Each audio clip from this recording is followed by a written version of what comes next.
Hello everyone, ট্রান্সলেশনের আরও একটা নতুন ক্লাসে সকলকে স্বাগত। আজ একটি মোটিভেশনাল স্পিক দিয়ে শুরু করব, যাতে তোমাদের মধ্যে শেখার যে আগ্রহ বা তোমাদের মধ্যে যে জব পাওয়ার যে চেষ্টা সেটা যেন সতেজ থাকে। তো চলো, stay positive, work hard and make it happen. সর্বদা ইতিবাচক থাকো, কঠোর পরিশ্রম করো এবং যেটা তুমি করতে চাও সেটা করেই দেখাও। তো চলো, আজকের আমরা প্রথম লাইনটি দেখব। প্রথম লাইনটি আছে, এক মনোরম সকালবেলা কি রাজপুত্র সিদ্ধার্থ রাজপ্রাসাদের বাগানে মজা করছিলেন। তো আমরা প্রথমে এটুক লিখব, এক মনোরম সকালবেলা, তারপরে কি লিখব, রাজপুত্র সিদ্ধার্থ, এটা হচ্ছে সাবজেক্ট। দেন মজা করছিলেন, এটা হচ্ছে ভার্ব, অর্থাৎ ভি2 লিখব। আর কোথায়? রাজপ্রাসাদের বাগানে। তো এবার চলো, আমাদের কাছে বাক্যটা আরও সহজ সরল হবে। তো এক মনোরম সকালবেলা, তাহলে আমরা লিখব যে অন ফাইন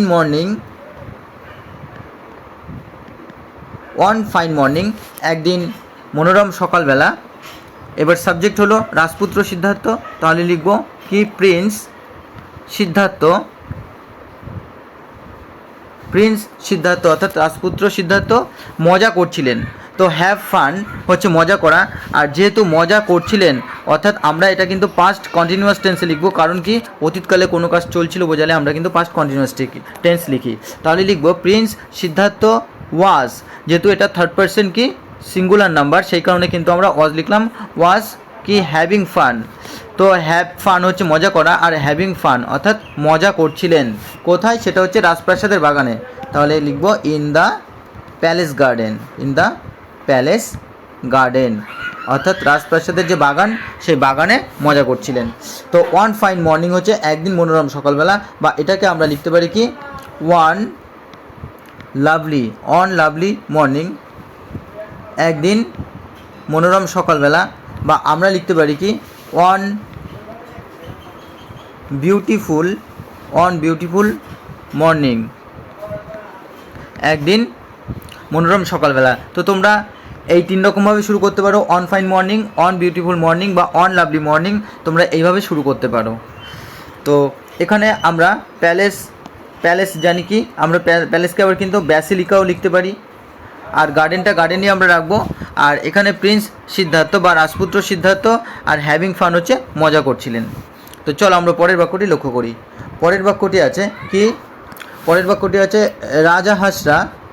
রাজহাঁসরা দল বেঁধে আকাশে উঠছিল। তো এটাও কিন্তু আমরা কি পাস্ট কন্টিনিউয়াস টেন্সে লিখব, কারণ কি আকাশে উঠছিল অর্থাৎ একটা কাজ করা হচ্ছিল অতীতকালে, সেই কারণে আমরা পাস্ট কন্টিনিউয়াস টেন্স লিখব।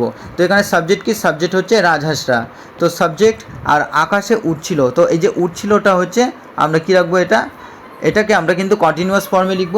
আর দল বেঁধে কোথায়? আকাশে।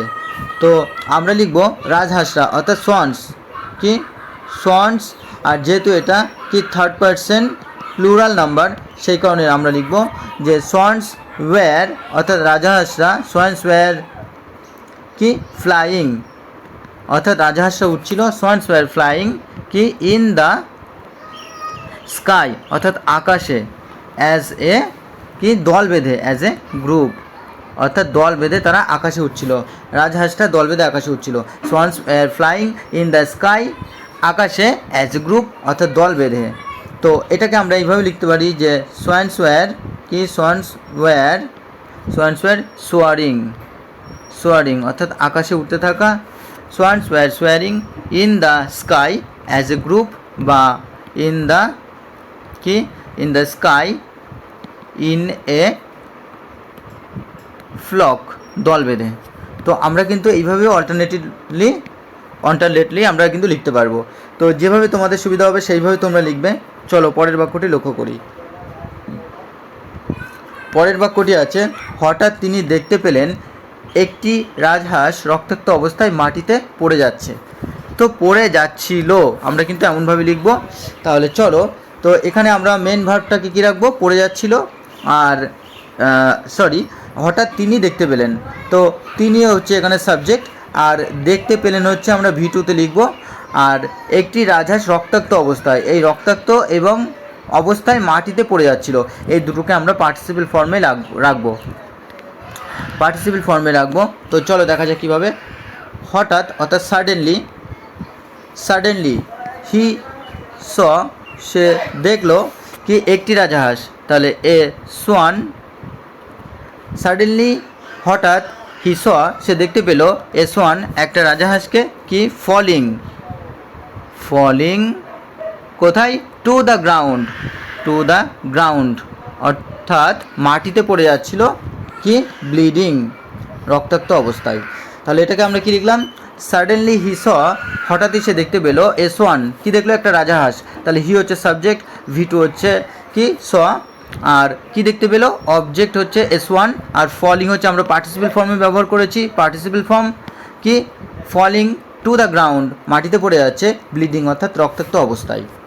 তো এইভাবে আমরা এই সেন্টেন্সটাকে লিখব। চলো পরের বাক্যটি আমরা লক্ষ্য করি।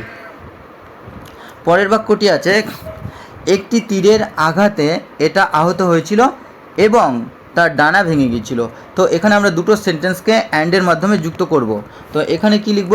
প্রথমে লিখব যে একটা তীরের আঘাতে এটা আহত ছিল। তাহলে এটা ছিল আহত, এইভাবে লিখব আমরা কি? ইট ওয়াজ ইনজুরিড, এটা আহত ছিল কি? একটা তীরের আঘাতে। ইট was injured by an arrow and, এবং কি? তার ডানা ভেঙে গিয়েছিল। অ্যান্ড ইটস উইংস কেমন ছিল? Were broken. তাহলে আমরা কি লিখলাম? যে it was injured by an arrow, এটা ছিল একটি তীরের আঘাতে আহত, and its wings were broken, এবং এর ডানা ছিল ভাঙা বা ডানা ভেঙে গিয়েছিল। বা আমরা এটাকে লিখতে পারি যে ইট ওয়াজ উন্ডেড, এটা ছিল ক্ষত বা আহত, by an arrow and its wings were broken, এবং এর ডানা ভাঙা ছিল বা এর ডানা ভেঙে গিয়েছিল। তো আমরা কিন্তু এইভাবে লিখতে পারি। তো চলো আমরা পরের বাক্যটি লক্ষ্য করি। পরের বাক্যটি হচ্ছে, তিনি দ্রুত সেখানে গেলেন যেখানে এটি পড়েছিল। তাহলে কি লিখব? তিনি দ্রুত সেখানে গেলেন। তাহলে দ্রুত কি লিখব আমরা? হি কুইকলি, তিনি দ্রুত কি গেলেন? ওয়েন্ট হচ্ছে V2, এখানে সাবজেক্ট হচ্ছে he quickly went to where it had fallen, যেখানে সেটা পড়ে গিয়েছিল। তাহলে হি কুইকলি ওয়েন্ট গিয়েছিল কি? টু হোয়ার, যেখানে ইট হ্যাড ফলেন, যেখানে এটা পড়েছিল। বা হি কুইকলি বা হি সুন বলতে পারি, সে দ্রুত সেখানে গিয়েছিল। He soon went to where it had fallen.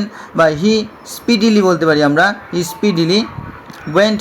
বা হি শর্টলি বলতে পারি আমরা, বা আমরা বলতে পারি হি আর্লি।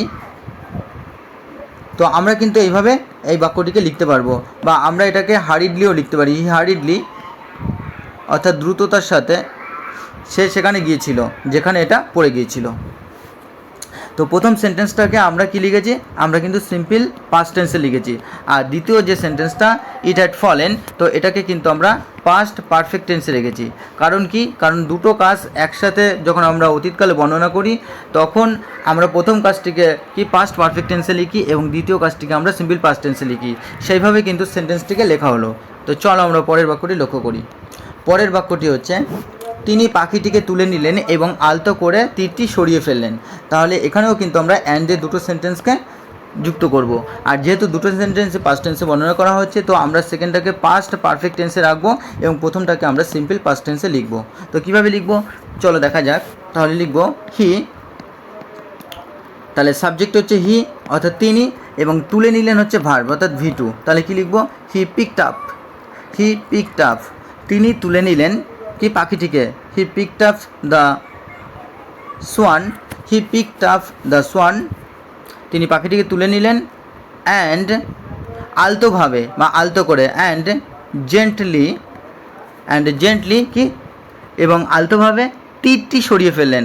অ্যান্ড জেন্টলি রিমুভড, সরিয়ে ফেললেন and gently removed the arrow and gently removed the arrow তাহলে কি he picked up the swan and gently removed the arrow তাহলে তিনি কি করলেন তিনি পাখিটিকে অর্থাৎ সেই রাজহাঁসটিকে তুলে নিলেন এবং আলতোভাবে কি করলেন তার যে অ্যারোটা ছিল অর্থাৎ তীরটা ছিল সেটাকে সরিয়ে ফেললেন বা আমরা বলতে পারি হি রেজড অর্থাৎ তুলে নিলেন দ্য সোয়ান অ্যান্ড জেন্টলি বা সফটলিও বলতে পারি আমরা সফটলি রিমুভড বা আমরা এটাকে বলতে পারি সফটলি কি উইথড্রন অর্থাৎ টেনে তুললেন উইথড্রিউ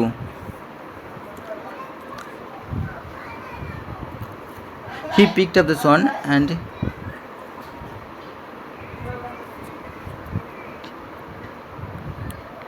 উইথড্রিউ অর্থাৎ তুলে ফেললেন সেটা বা সেটাকে সরিয়ে দিলেন বলতে পারি আমরা। তো চলো আমরা পরের বাক্যটি লক্ষ্য করি।